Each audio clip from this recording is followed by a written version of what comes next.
Welcome to Monitor Max channel, where we discuss all things machine condition monitoring using the latest technology. Here we don't just provide technical insights, we also help you advance your career with industry-recognized certifications and practical skills that truly make a difference.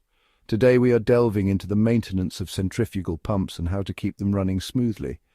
Whether you're dealing with a garden water pump or a critical pump in a power plant, understanding maintenance is key to avoiding failures. First, let's talk about the criticality of pumps. The importance of a pump depends on factors like plant safety, shutdown impacts, and repair costs. Pumps can be classified into three categories: critical, essential, and general purpose. Critical pumps get the most attention, usually with predictive and proactive maintenance. Essential pumps get preventive maintenance, and general purpose pumps get less stringent checks. Now let's dive into predictive and preventative maintenance, or PPM. There are four core areas in a PPM program: performance monitoring, vibration monitoring, oil and particle analysis, and system analysis.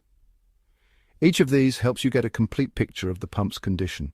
For performance monitoring, you'll need to keep an eye on parameters like suction pressure, discharge pressure, flow, pump speed, efficiency, and power.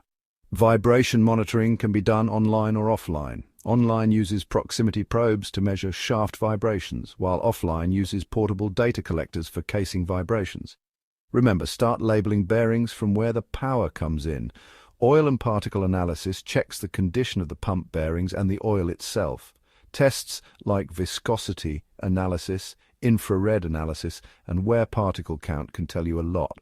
Many of these tests are done in labs, but portable instruments are also available. System analysis evaluates the system resistance curve, NPSHA, NPSHR, static head, and more. Don't overlook it. It's crucial for ensuring the system operates as designed. Pump failures generally fall into three categories: hydraulic, mechanical, and other. Hydraulic failures include cavitation, pressure pulsation, pump recirculation, and thrust issues.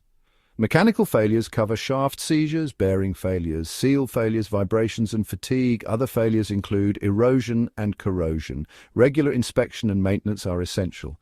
Daily routines should include checking oil levels, unusual noises, vibrations, and temperatures.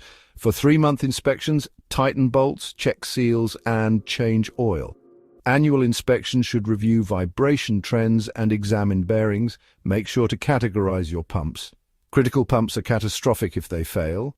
Essential pumps impact production, and non-essential pumps have backups. So there you have it. Keeping your centrifugal pumps in top shape involves understanding their criticality, implementing a solid PPM program, and performing regular inspections. Thanks for watching. If you found this useful, please subscribe, like, comment, and share it with friends and colleagues.